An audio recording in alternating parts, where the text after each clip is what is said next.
Hello, everyone, and welcome back to True Crime Finding Closure. To those who are watching for the very first time, welcome, welcome. And to those that are coming back for some more, welcome back. I'm Juliana. I'm Barb. And we want to thank everyone out there for all your support. Please don't forget to like, subscribe, and comment below. Any questions that you may have of any of the content that we perform or show, we're more than happy to answer any questions you may have, or if you have any cases that you want us to take a look at, we're happy to do that as well. Just go ahead, feel free to comment down below, and we'll respond as soon as we're able. Also, this will also help us continue to grow this channel and to be able to bring you more true crime stories. Coming up in the month of October and around the holiday time, we have some fun things. I know it's kind of weird to say fun things when we're talking about true crime, but we do have some. We're going to kind of twist it up a little bit and do kind of urban legendy, haunted house type kind of stuff around Halloween, and maybe some Christmas related crime stories around there. So we're kind of making it theme like. What's this? Exactly. Now I've got Jack Skellington in my head. But yeah, so if you continue to watch us, we'll continue to bring you more. I know, in a little tidbit, I know that you guys are expecting us to be doing Jason Landry and Caleb Harris today. Unfortunately, we're going to actually have to postpone that for a couple episodes. There's some changes in their cases and things. So we're kind of waiting to see what the outcome of that is, and wait for all that to be updated so we can have a more updated picture and view of the cases as we present them. So they'll be presented, so don't worry, we're going to present them here in a few weeks once everything settles back down and we get a clear picture of what's going on. Hopefully, maybe even finding closure. We'll be finding closure for them finally. But today we're actually going to be bringing in a different case, the one that's actually extremely personal to me, one that is extremely personal to my family, and is actually the one that really got me started on wanting to become a behavioral analyst and a profiler. It's one that's affected my home state and has affected my family. So this week we're going to actually delve into the bizarre and crazy, and there are so many different adjectives I could use for this case. The murder of a little beauty queen by the name of JonBenet Ramsey. As I said, this case is extremely personal to me. This is the first case that really affected me, and it was one that actually happened on my 18th birthday. I was literally 25 miles from the crime scene. I mean, it was literally in my hometown. Yeah. And I actually personally knew at least one person involved, and I've actually met JonBenet Ramsey just in passing, which I'll get into more later. But this is one that had affected me, and the way it was presented to the news media and to the world, both on a national, state, and international level, it really profounded for me to show, wow, and I didn't really realize until I really dug into it now, with Barb, when she was telling me what they knew down here about the case, in California, or in California, where I was from, at the time, versus what we knew in the state, and how not vastly different, I guess I wouldn't say that, but how there was a lot of differences. There wasn't as much information, and a lot of the information was yours was in the legitimate news. Ours were in the National Enquirer. We had all this. The tabloid stuff, that's what we saw, and the rest of the nation saw. This is at the time when it was going on, and the trial and the speculation and all that, not the anniversary stuff. It was all at the time. It was just ridiculous. So. We got it in the LA Times. It was the real stuff, and then very seldom we get much on it. You guys, because it was in your town, you guys had it all the time. Oh, it was everywhere. We had it at the supermarket checkout. You got a little picture of this little 6-year-old beauty queen, and accusing various members of her family and all that stuff. So this one, like I said, and growing up in it, I knew it from a certain perspective where you'd hear things being in the same circles that the family ran in.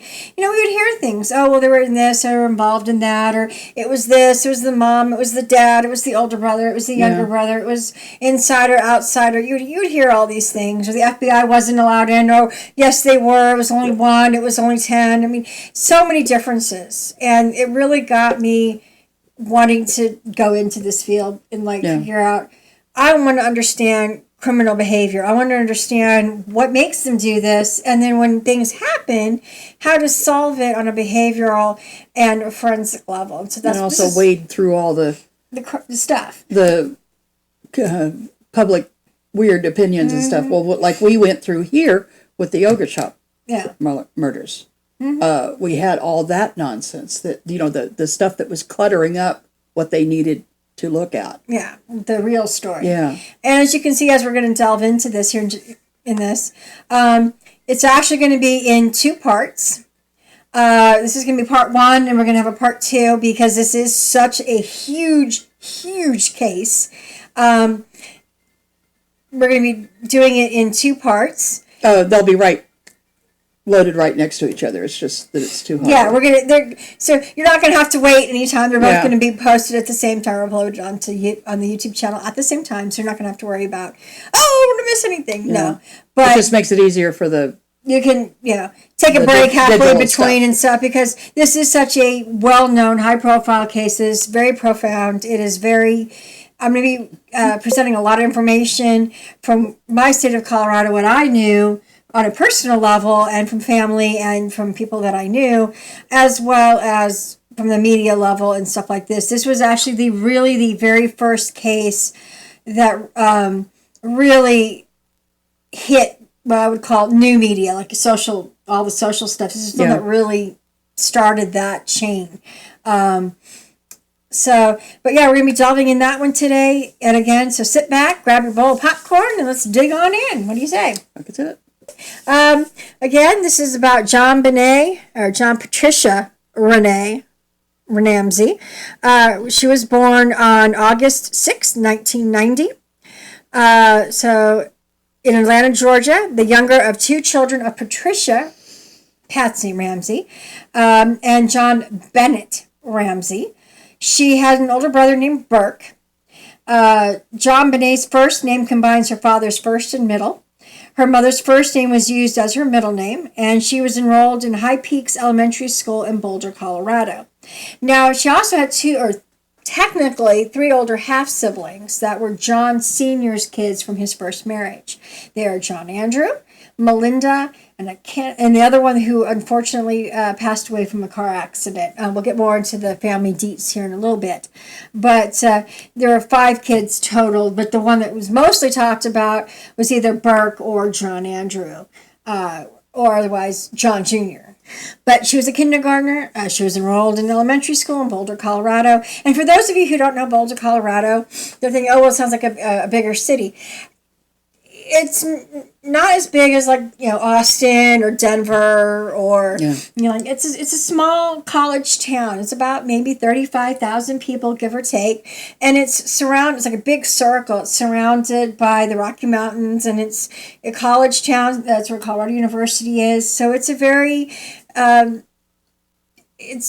guess you could probably call it the Rocky Mountain version of the area around Harvard. It's very upper class, very well-to-do people. A lot live there. You got the Pearl Street Mall. I mean, it's all very upper class environment. Very, as my husband would say, shishi foo-foo. Very upper class. So it's a beautiful, beautiful place to live, especially at Christmas time. It's absolutely gorgeous up there. But that's where this was. It was a very and as we get into this, you'll understand a little bit more how, because this is a smaller town. It's kind of insular. Inside of each other, which presented a big problem at that time, because people were like, well, why didn't they have more of a police force? Well, it's not a huge town like in Denver. And one thing you do have to remember during this case in particular, it happened at Christmas time. Mm-hmm. And we know at Christmas time, even if you don't celebrate the holiday, every store, police station, hospitals, everybody everywhere is on a skeleton crew. Except the retail. Even retail on Christmas Day. Christmas Day. Yeah, and the day after it gets, but the time when the crime happened, it was skeleton crew. Particularly, it was the holiday time. This was, Yeah. So, and being at a smaller town than Denver, they're going to even be more so at a skeleton crew. And something that a lot of people in the rest of the world did not know. In Boulder. In Boulder. What did I say? Denver? Well, in Boulder. Boulder's a lot smaller than Denver. So yeah, Denver has all the different things, so you'd have more crime. They didn't have as much in Boulder. Yeah. So Boulder literally, I think only had like 2 precincts. It was very tiny. And they didn't have a lot of experience with murders and stuff. Well, here it is. This is the end of the year. It's December 26th, happening my 18th birthday. And the chief of police at the time said, this was our first murder of the year. Yeah. And it's the end of they had no idea how to deal with it. And they didn't have the experience necessary to deal with something to this, on this level of the scale. Yeah. And with being in the skeleton crew, and the people who did have the training and knowledge didn't have the experience. It was almost a cluster of just errors. I mean, and as you see as we dig more into this, how massive and just a lot of errors that, as you'll see as we dig into more detail of it, you can see that a lot of these errors caused the case not to be solved.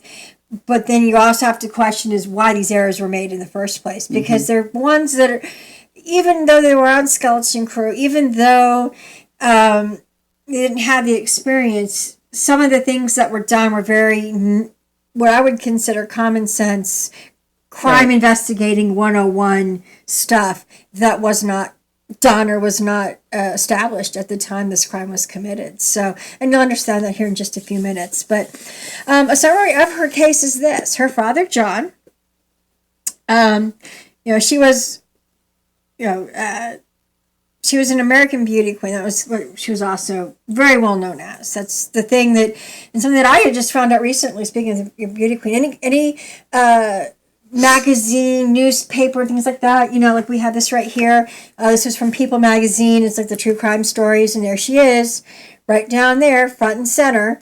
A lot of the crime magazines always had her smacked in the front, and she was always in her beauty wear. Yeah, and I couldn't figure out why. If you looked at the child, she looked like normally she was a beautiful, adorable little child, but it was all about appearances, and Patsy demanded, if you're going to use any pictures of my child on the news media or newspapers, magazines, whatnot, you're going to use her beauty patch pictures because she looks perfect. Yeah. So that is why everywhere you went, and when you saw all these things, it was always her beauty pageant pictures, was because of that. She was killed at the age of 6 years old, and it was at her family's home at 755 15th Street in Boulder, Colorado, which is not exactly center of Boulder. It's kind of off. If you look at the map of Boulder, here's Boulder. They're kind of down right here. It's still in the main metro area of Boulder, and it's in the ritzier part. But if you look at it, like on one side is all the ritzy side, and you go across the street, it's like going over the wrong side of the track, so to speak. It was the less than good part of Boulder, and they were rather close to each other, so there was always speculation that somebody from the wrong side of the tracks came over and did something. But a summary of her case, and we're going to go back a little bit here. Her father, John, found the girl's body in a basement of their home about 7 hours after she had been reported missing. She had sustained a broken skull from a blow to the head and had been strangled. A garrote was found tied around her neck. The case had generated worldwide public and media interest. This went from being state when it first was reported to it, like within 12 hours, it was everywhere. Yeah. And I mean, I remember, because I was there, literally there, because of how Boulder is set up, there's like really only one main road in and out of Boulder. And during this time, that main highway was lined on both sides with news crew from all over the world. It was insane. It was such a pain in the butt to get into Boulder and get out of Boulder. Events were canceled because it was just too crazy trying to control the media. Yeah, because remember, it was surrounded by the Rockies, so there's not, easy ways out. Yeah. So it was insane trying to get into there. I mean, it was... you could even when once you got into town, it was even crazier because they had detours and they blocked off roads, and I mean it was literally what you'll call a media circus. That is what Boulder became after this crime happened, and for the following 6 months after the crime, it was just crazy. But again, she found the garrote was found tied around her neck. It generated worldwide public and media interest, in part because of Patsy Ramsey. Mm-hmm. I think a lot of it was the Patsy, who was a former beauty queen, had entered JonBenet into a series of child pageants. And when the saw was going down, the first images that we saw of JonBenet were not the ones that you would normally see of a child playing and like her school picture. It was a girl, little 6-year-old girl, who had big poofy blonde hair, makeup, fake eyelashes, French manicures, bleached blonde hair. I mean, she looked like she was 22 years old, but she was 6. And it garnered so much attention, both negative and positive, mostly negative. But that's really what started to escalate this case. And Patsy brought that on herself by insisting those beauty queen pictures, which reflected on her, because she was entering her in these contests. Yeah. Or so she didn't look like a normal bereaved mother. Yeah. So we'll get more into the beauty pageant aspect in a little bit. But again, Patsy was a former beauty queen, and she probably, like Barb just said, she did bring it on herself. And, the Boulder police initially suspected that the ransom note had been written by Patsy, and that note and the appearance of JonBenet's body that had been staged by her parents in order to cover up a murder.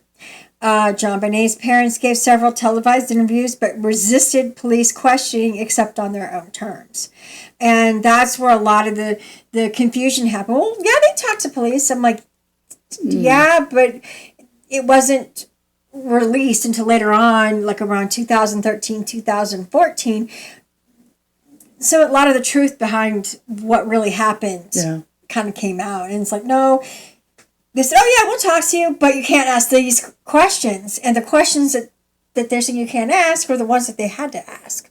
Like, what happened? Yeah. Where were you? Why didn't you hear your child do this? Where, the poignant questions that any investigator with their assault would ask in any kind of crime to be able to rule the parents out. Because like anybody knows, and this is something that everybody generally knows, whether they are a crime person or not, because it's on television and things like that, and it's legit, is that the police, when they get a crime, doesn't matter if it's a missing person, murder, whatever, the first people they have to rule out are the people that are closest to the victim. And in this case, a child, it would be mom and dad. And they would interview them separately. And it would be that kind of situation. And it did not happen in this case. They wouldn't allow it. They wouldn't allow it. They refused. I mean, how can you... Because they were rich, they were able to get away with this kind of... There's a lot of speculation. Yeah. And we'll get more into that here in a little bit. But there was a lot of manipulating the situation that you'll see as we delve into this even further that led to a lot of or what the, or WTF moments, as I'd like to call them. And even for me, who grew up with this case and who knows this case and thought I knew it back at the back of my hand, oh boy, I had a lot to learn.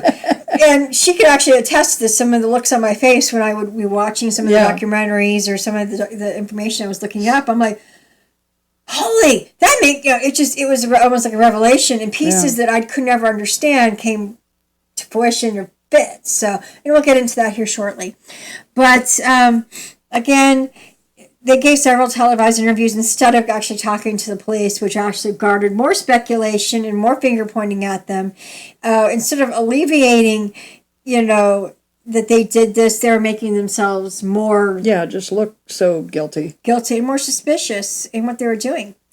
In October of 2013, unsealed court documents revealed that a 1999 grand jury had recommended filing charges against the Ramseys for permitting the child to be in a threatening situation. John and Patsy were also accused of hindering the prosecution of an unidentified person who had committed a crime, this crime being the crime of murder in the first degree and child abuse resulting in death. However, the DA determined that there was insufficient evidence to pursue a successful indictment. So that, when I heard that statement, and I will get more into a little bit, but I know who the DA at the time was. My family knows who the DA was at the time. Yeah. There is a lot of speculation, which we'll get into here shortly, but it really, really shocked my family and my father, who is a lawyer. I know I've mentioned it on several episodes. He was a former lawyer, and he knew the law. And even he was like, this doesn't make sense. Why aren't they doing certain things? And come to find out, there was reasons behind why they couldn't do certain things because of certain legal ramifications, I guess you could say. So, so they didn't, right there, when the jury saying, they need to be indicted, but the DA is like, oh, no, they don't. There's nothing wrong, and throws it out, which, and they couldn't say to the rest of the world that they had voted. And so you can imagine everybody who voted to indict them was probably incredulous, going, whoa, wait a minute, we voted to indict them. And this DA is coming on here and saying otherwise. And he's making it sound like they didn't vote. And they did. No, they let. So when it came out later, which we'll get into here shortly. But in 2002, the DA's successor took over the investigation of the case from the police and primarily pursued the theory that an intruder had committed the killing. In 2003, trace DNA was taken from the victim's clothes, in this case JonBenet's clothes, and was found to belong to an unknown male. Each of the family members' DNA had been excluded from this match. And this is something that they don't go into detail with. They're talking about John Sr., Burke, and Patsy. There was one other male member that had been in that home, and there was speculation that he had been in that home and had actually committed this crime and disappeared, which was John Andrew, or a.k.a. John Jr. And his DNA was not tested, and the Ramseys refused to have it tested, which makes me question, okay, they know... Flag. Red flag. Red flag, light bulb, whatever you want to call it. That's sus. So, yeah. Yeah. But, so, maybe John Sr. and Patsy and Burke were cleared, but that doesn't mean that everybody else in the family was. It was just, they would consider the immediate family, I guess. I don't know. I don't know how they looked upon that. I was like, wait a minute, this is, no. So. He was in college at the time, so he was in and out of there. He would stay there, come visit. I guess probably have their maid do his laundry, typical college. The DA sent the Ramseys a letter of apology in 2008, declaring the family completely cleared by the DNA results. Others, including former Boulder Police Chief Mark Breckner, disagreed with exonerating the Ramseys, characterizing the DNA as a small piece of evidence that was not proven to have any connection to the crime. We'll go into that here in a little bit.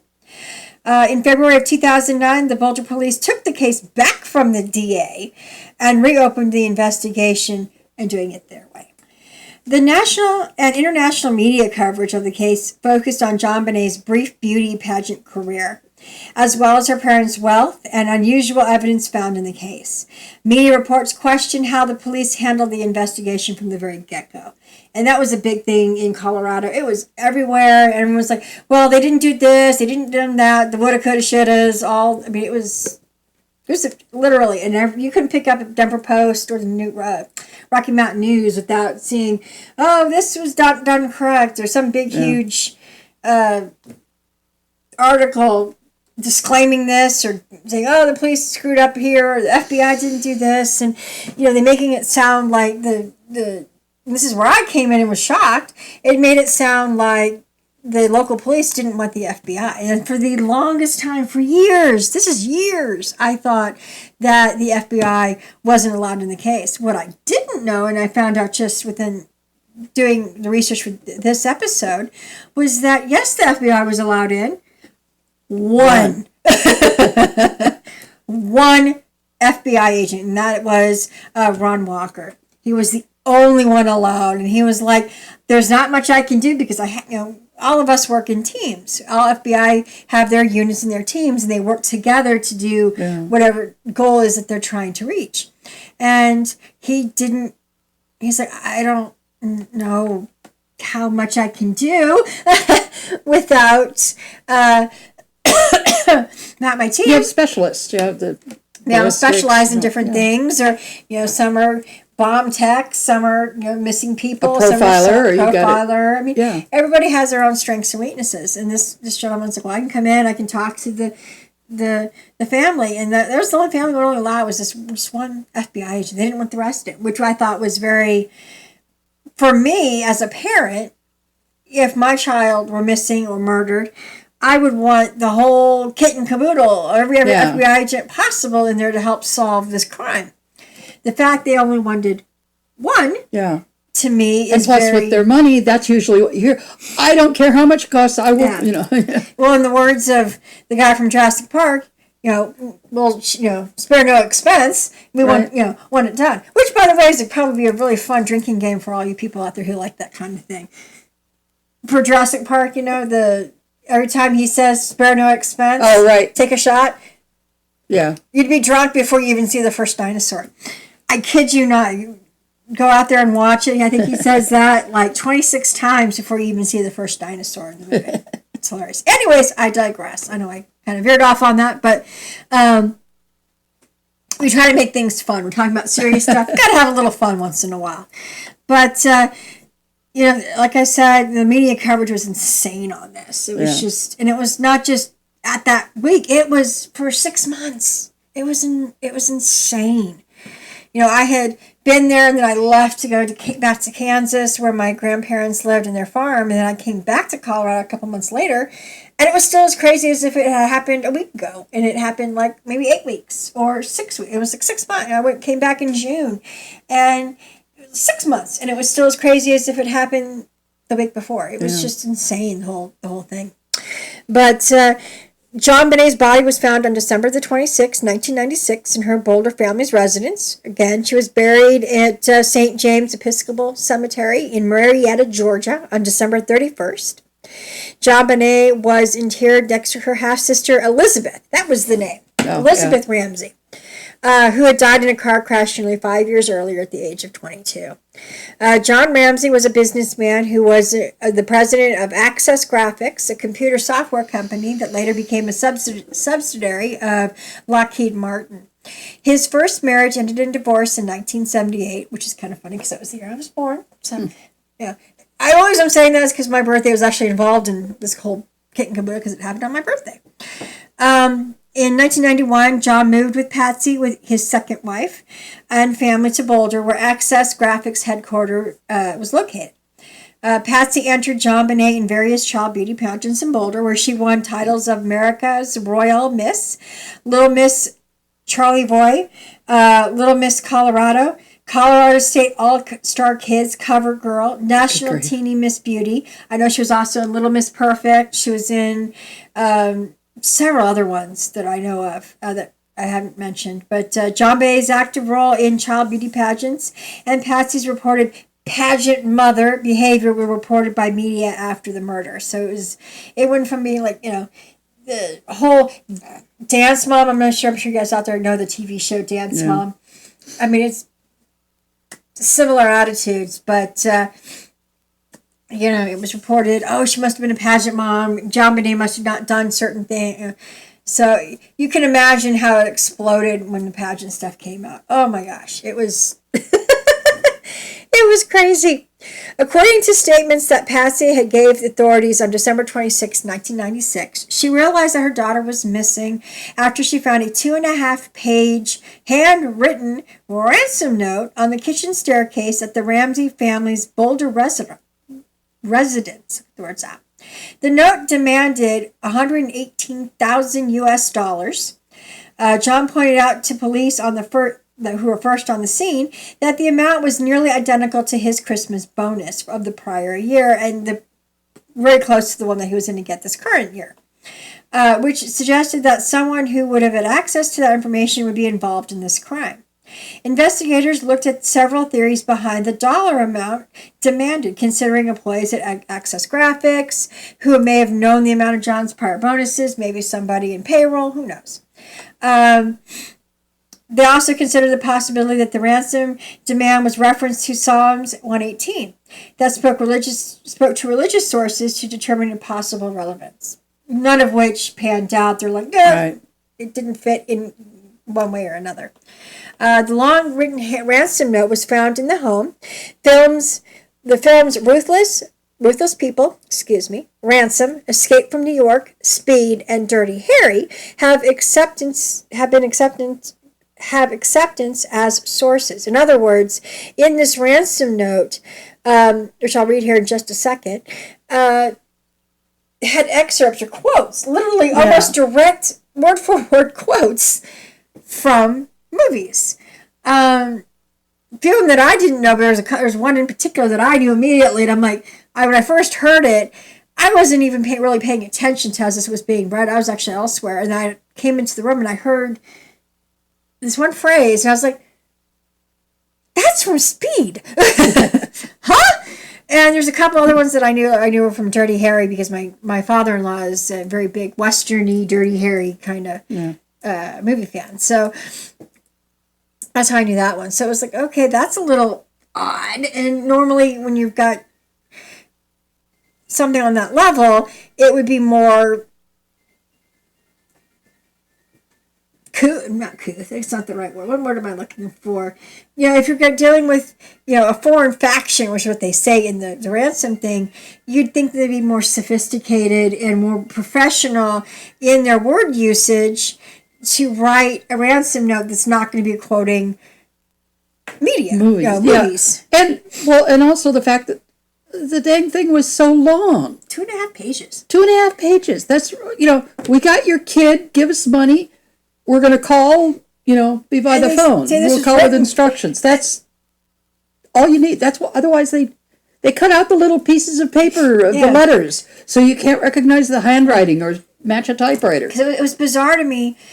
In the documentary that both Barb and I watched, they actually had several investigators write that letter out and try to write it as close as they could and timed it. It took them 27 minutes, or if not more, a little longer, to write that 2.5 page ransom note. Yeah. And this is just doing one draft.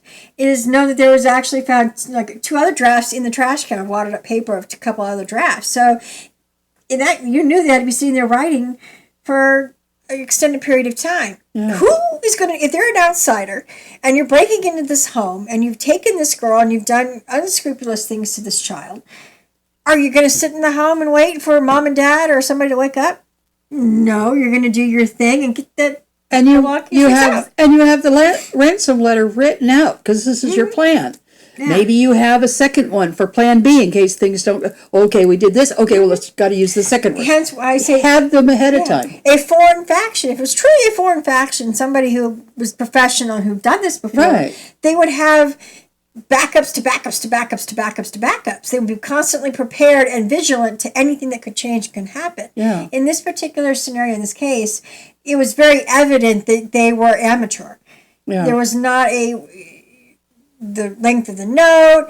They used the pen and the paper from the house. Yep. So it's very, Yeah. It's like, okay.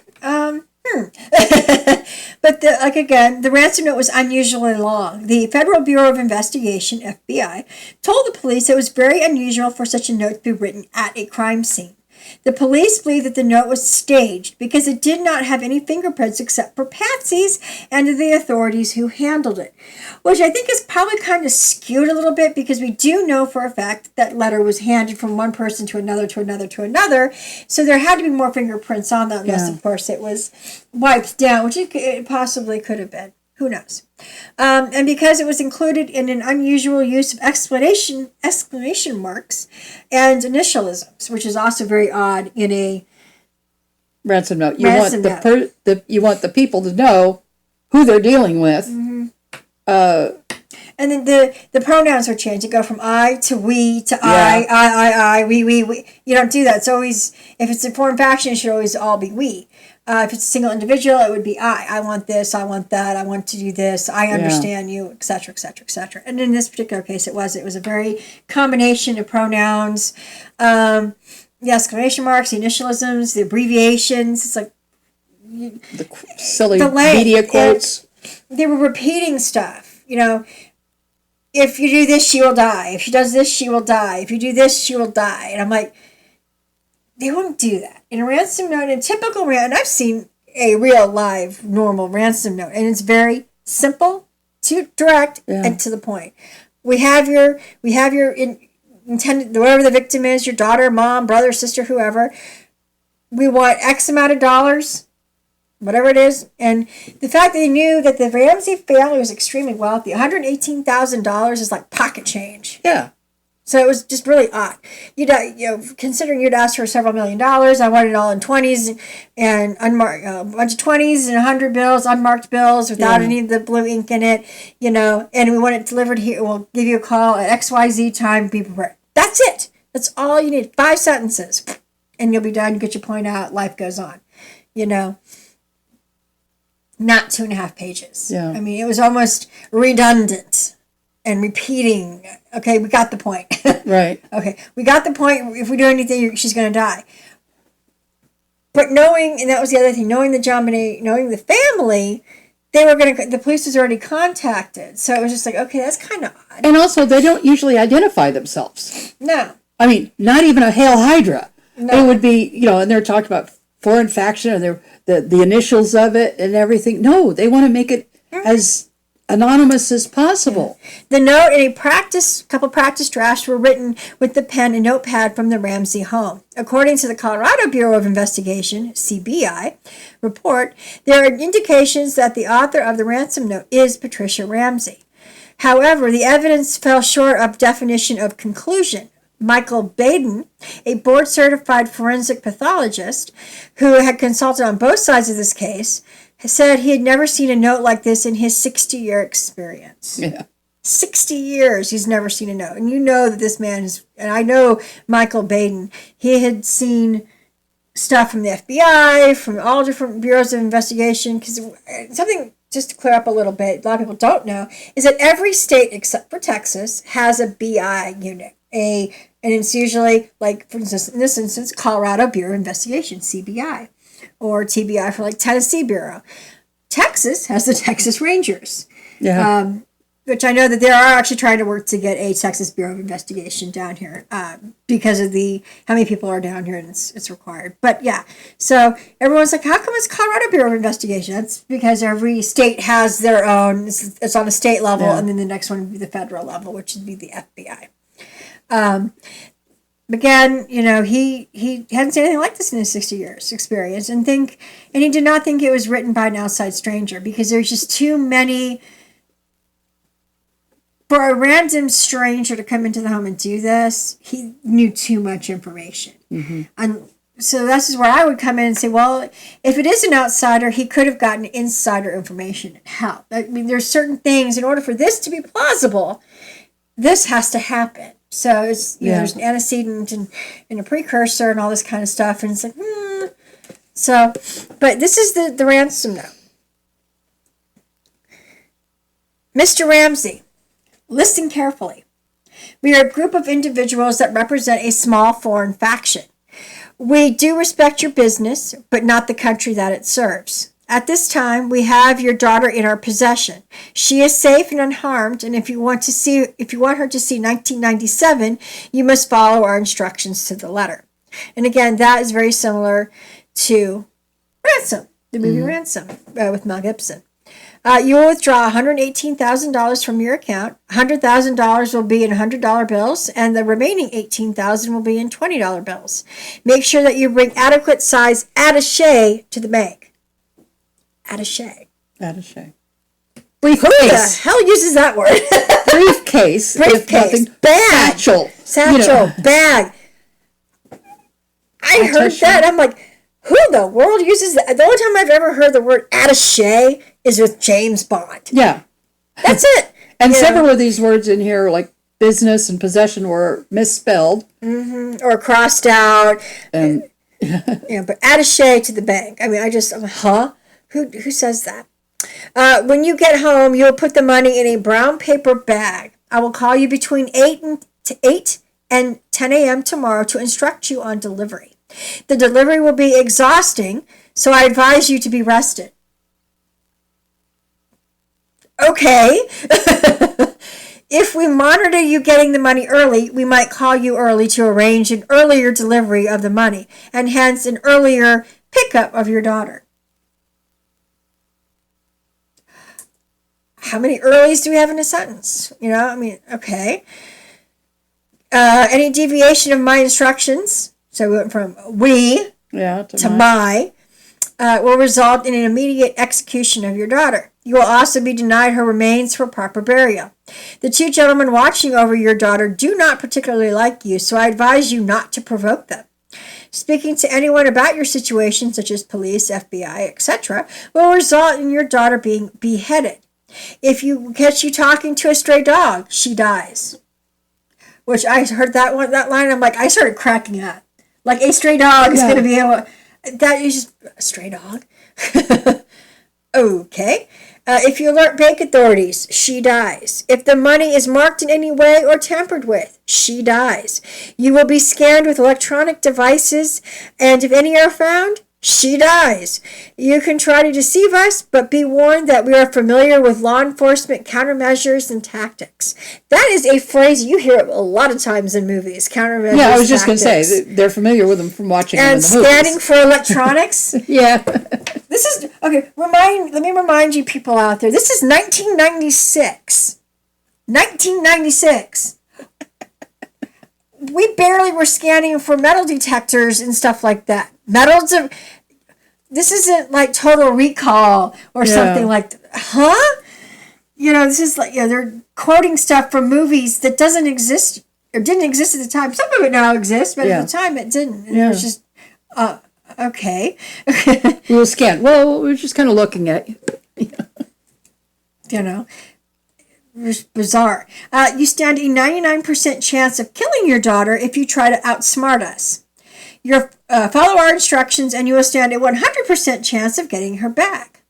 You and your family are under constant scrutiny as well as the authorities. Do not try to grow a brain, John. That is the quote that I was talking about, which is directly from Speed. You are not the only fat cat around, so don't think that killing will be difficult. Don't underestimate us, John. We use that good Southern common sense of yours. It is up to you now, John. Victory. SBTC. Now, it's interesting. SBTC was the abbreviation for the unit and the naval base that John Ramsey Sr. was posted at. There's where her body was found, within 2 feet of where her body was found, there was a huge placard of an award that he had received that said SBTC Victory. Hello. Yeah. If you're going to write a ransom note, don't put things in there that can actually be directly linked to you. Anybody out there who's going to commit a crime, don't do that. That's just, no. That's, that makes us investigators making you guys laughing stocks to us investigators. We laugh at that. And your little letter will be put on the bulletin board with, so look at this what one. Not to do. Not that we want you to commit crimes or anything. I don't want anyone to think that, but it's one of those things that you see sometimes, the world's most stupidest criminals. Yeah. Hello. You don't do that because we'll be able to pin it right on you. Like, oh, this is SB. Yeah, that's why they saw that and that matched, John Ramsey's information. And not anybody really else. Yeah, that would be too much of a coincidence to be a real foreign faction that has those initials with the victory. And it just happened to be right there in, not 5 feet from where. You can see it actually in one of the crime shots where they had after JonBenet's body had been removed, and you see the trappings and all the stuff where her body was found. And if you look straight on, you can see it right there in the picture. I mean, it is clear. Anybody who's looking can see it right there. And if anybody does a ransom note, they're not going to have any clues as to who they are, unless they're trying to blame it on somebody else. Yeah. But I mean, they may know how much that this person's wealthy and that they run this kind of business. They know the general basics. They're not going to know unless know the individual. They're not going to know in depth. Oh yeah, this person, SBTC, or he got this bonus. Unless you're payroll. I mean, there's certain specifications and ramifications that have to happen in order for these things to happen. Or for somebody to know these things. They have to be involved in the family. You can't go, unfortunately sometimes now you can go on the internet and find certain things, but sometimes you have to dig. Yeah. And back then in 1996, the internet like it is today was not around like it was. I mean, you didn't have accessibility like we do today to documents and records and things. You actually had to go down to the court office to pick up documents. You actually had to go and do things. You couldn't pay your bills online. Yes, kids out there, you had to mail in your bills. You couldn't pay them online. Stamps, envelopes, concepts. But anyways, the people known to be in the house on the night of JonBenet's death were her immediate family, Patsy and John Ramsey and their son Burke. The ransom note contained specific instructions against contacting police and friends, but Patsy telephoned the police at 5:52 Mountain Central Time. She also called family and friends. Two police officers responded to the 911 call and arrived at the Ramsey home within 3 minutes. They conducted a cursory search of the house but did not find any sign of forced entry, which is interesting because when you get to the room where she was found, there was supposedly a broken window, and there was a suitcase, and stuff. So, who knows? Yeah, it was a below level, it was basement window, but still, it was broken, and it was a window. Officer Rick French went to the basement and came to a door that was secured by an additional wooden latch at the top of the door frame. He paused for a moment in front of the door, but walked away without opening it.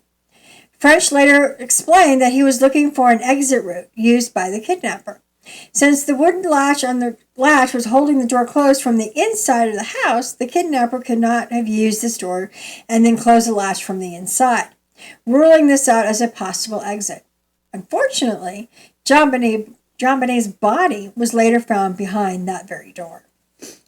With JonBenet still missing, John made arrangements to pay the ransom. A forensics team was dispatched to the house. The team initially believed that the child had been kidnapped, and JonBenet's bedroom was the only room in the house that was cornered off to prevent contamination of evidence. No precautions were ever taken to prevent contamination of evidence for the rest of the house. Meanwhile, friends, victim advocates, the Ramseys' minister arrived at the home to show support and care. Visitors picked up and cleaned surfaces in the kitchen, destroying evidence. There was no possible about that. Boulder detective Linda Arden arrived about 8 a.m. Mountain Central Standard Time in anticipation of receiving further instructions by the kidnappers. But there was never an attempt by anyone, ever, to claim the money.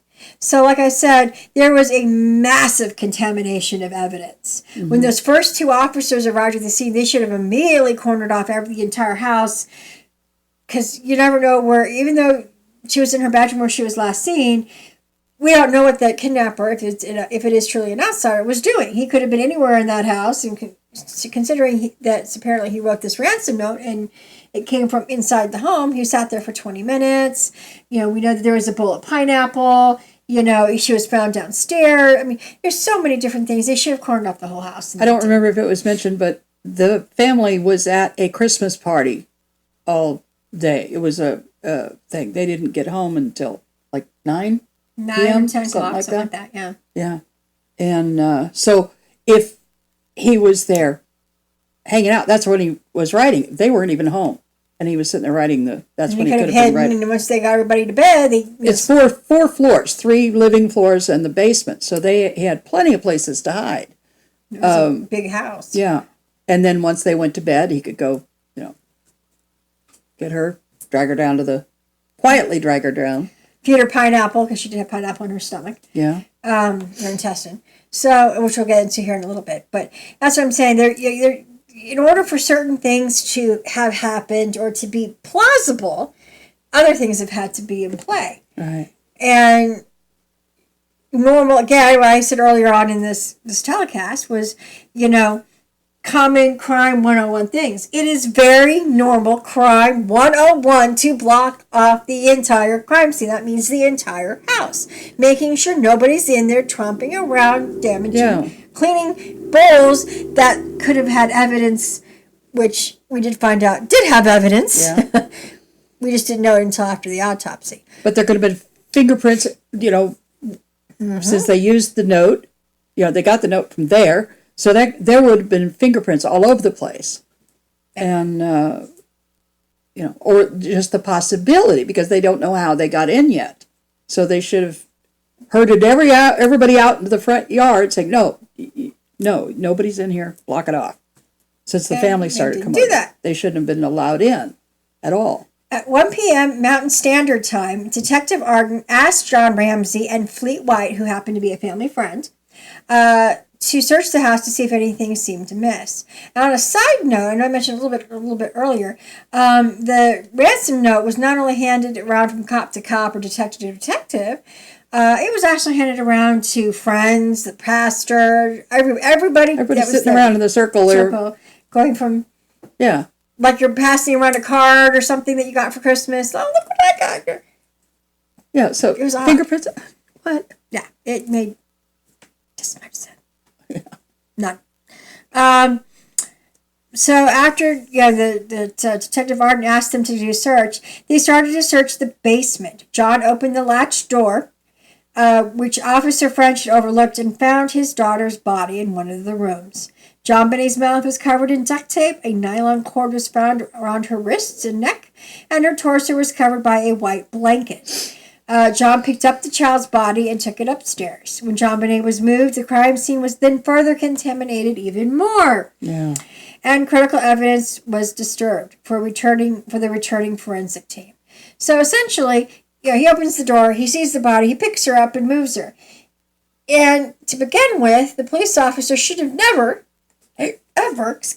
had them searching the home. Yeah. They never should have done that. They should have had, but again, this is where we go back. It was skeleton crew. They thought she was kidnapped. She couldn't be there. So out of the ordinary. But, I understand. Still, John is a smart man. He should have known not to move that body. So him moving that body was suspicious for me. So, Yeah. But, it was disturbed. She was removed. She was taken upstairs. And then she was laid in the dining room for a few minutes. And then, you want to hear something macabre? The police officer, one of the detective, picked her up and laid her down in front of the Christmas tree. Who does that? Yeah. You want to talk about macabre, I mean... Yeah, so the family, every Christmas, see the Christmas tree up here, and they're picturing their dead child in front of it. Laid out in front of it, like it's, an offering. I don't know, an offering or something. It was disturbing. Not a very good present. I mean, no. If she stayed in the entry or wherever he had put her, that, separated it from Christmas. I mean, other than the fact that it's the anniversary of when she died, but just like that image. Mm-hmm. It's just... And the cop shouldn't have moved her anymore. I know. More evidence being contaminated. Yeah. So that was just the start of things. So just moving her, and then everyone tromping all over the crime scene. The people washing dishes in the kitchen. I mean, it was like, oh my God. You understand that, the people, they wouldn't be at fault because they don't know any better. Because they, JonBenet's been kidnapped. She's not here. We're just going to help clean up. That's what people do when somebody's having a crisis. Mm-hmm. They help do little chores, busy work, because otherwise they're sitting around staring at each other, and not knowing what to say. Hugging. Yeah. So the friends and family that were helping in there, they weren't faulted, but they would normally never have been allowed in the house. Yeah, should have never even gotten that far. Yeah. And there's also, for me, coming from a police perspective, you'd think that they would have a little bit of sense not to touch anything because they don't know what happened. Well, yeah, no, the people there, they would, and because they are not in a crime area, the crime shows weren't all on except for the entertainment ones. I think like Law and Order was on. Yeah, maybe. Yeah, well, that's been on since Christ was a corporal, right? Yeah. But so the general, the women there, they would be trying to help, nurturing and helping, and so they do the dishes. Yeah, trying to busy. They didn't know the significance of that little bowl of pineapple residue. So yeah, I mean but again, the crime to play scene later. Yeah, the crime scene should have been sealed off. Yeah. I mean, it was just, and then after the body had been moved and stuff, and there's, as we'll get into here in just a little bit, it was just, there was so many pieces that just was like, huh?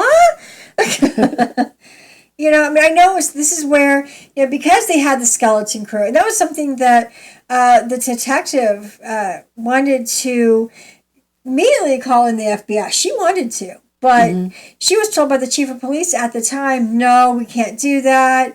This is our case. This is where the phrase of, we wanted to put our, hike up our pants and we're going to solve this murder. We're going to show that, Boulder can do this. Hurrah! Yeah. That whole spiel. And that's what I knew and had living there. That's what we had heard. Until, of course, in 2013 when a lot of other stuff came out and I realized, no, it was, again, only one. But this would have been the time when they should have called in the FBI to give additional support. And it was also, a little tidbit, because of the JonBenet Ramsey case in this situation, now it is actually mandatory now that when you have a missing child's case or a murder of a child, FBI is required to be called in. There's no, it's for backup support and to help because of the situation. So we don't have another, what they call Ramsey, another Ramsey issue. Yeah. Especially during the holidays, we were short-staffed and stuff like that. So they did start to do that. So, but yeah, this kind of changed a lot of the ways that crime is in Boulder and in Colorado and surrounding areas did it. They made sure that, we had a certain amount of staff. That, it doesn't matter if we may not have a lot of murders or no murders at all, we're still going to have a person who has experience and knowledge of how to handle it. There's a lot of failures that was said in the media. Well, Boulder didn't, and it was always on the police, which I felt so, at the time, like, why didn't they do this? Why didn't they do that? But now as an adult, looking at this back at it as a 45-year-old instead of an 18-year-old, because at 18, I was like, why didn't they do this? Why? God, they're so stupid. Why did it? Yeah. I look now as a 45-year-old woman who has experience and knowledge now in the field and realize, oh, yeah.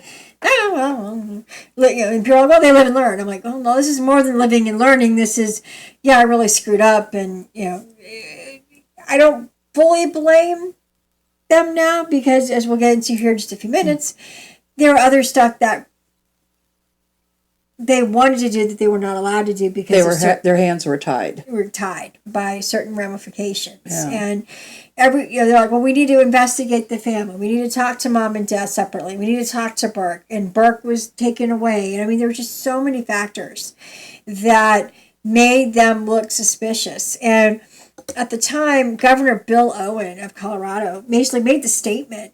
For people who say that they're innocent, they're sure making themselves guilty. Stop hiding behind your lawyers. Come out and deal with this. Because the fact they're hiding behind their lawyers, they did not want to communicate. They contaminated the crime scene, and they knew, in the ransom note. But the big thing is the big shocker was that they didn't do a general interview with the family.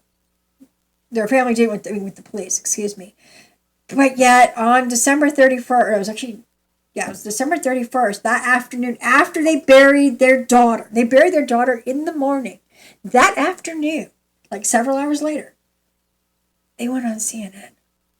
Yeah. Instead of talking to the police. I'm like, you know, and then people come back at me and like, well, they don't have there's no handbook on how to handle these situations. And I'm like, and I understand that. And I respect that. But there is common sense that you don't need a handbook for. And not talking to the police and then going on an internationally known channel and spewing their side of the story without talking to the police.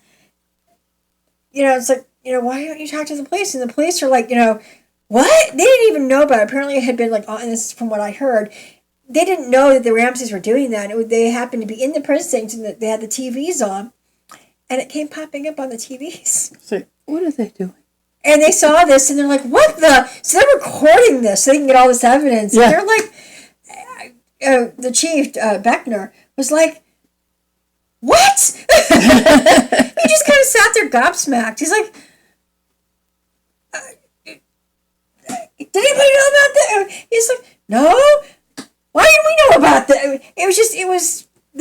They had literally no idea how to react to it. And because of that interview, it started a divide between the family and the police and then eventually the DA. It divided, because it was like, okay, we're trying to solve your daughter's murder and you're doing anything but try to help us solve your daughter's murder. Yeah. They were impeding at every angle, every which way you could think of. They were impeding.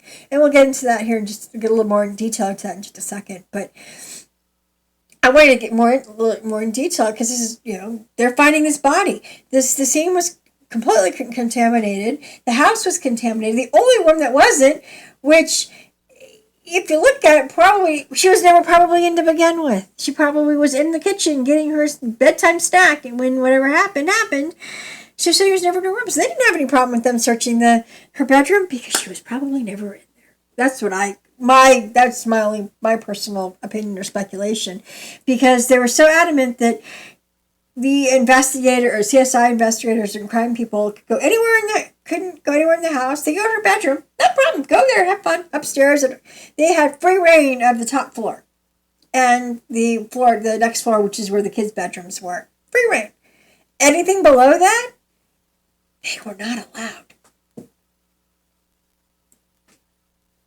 Okay, you want your daughter's murder solved, but you're not going to allow the crime team. Probably why John carried her into the living room instead of letting them come back in there. Mm-hmm. Yeah, and which we'll get into more. You know, John Ramsey, because of all there was a lot of people to pay attention to everybody, he disappeared for like an hour and a half, 2 hours. While they're waiting this, I'm like, where did you go? Which is highly, highly suspicious to me. It's like, okay, your daughter's missing. You know that you're going to be looked at, because that's what the first people that we look at is mom and dad, and you disappear for almost 2 hours. And nobody knows where you are. And then when you come back, and within an hour of you coming back, wham, bam, your daughter shows up. Really? I call stage. Yeah. But anyways, after, you know, she was found and stuff, and the autopsy, they did take her in for an autopsy, and it did reveal a whole bunch of stuff, which we're going to get to here in just a second. This is why it's going to be a two-parter. As I said, there is a lot of information on this, because it just it's one of those cases that just builds on itself, and it's, you kind of start investigating one thing, and then what we call the rabbit hole. You start going down the rabbit hole, and you realize, oh wow, there's all this information, and it leads you off this way, then leads you off this way, and by the time you stop and look at it, you're like, oh my gosh, But that's not all. Exactly. It's just one of those cases, and we realize, well, we're going to have to do this in a two-part because there's just too much information.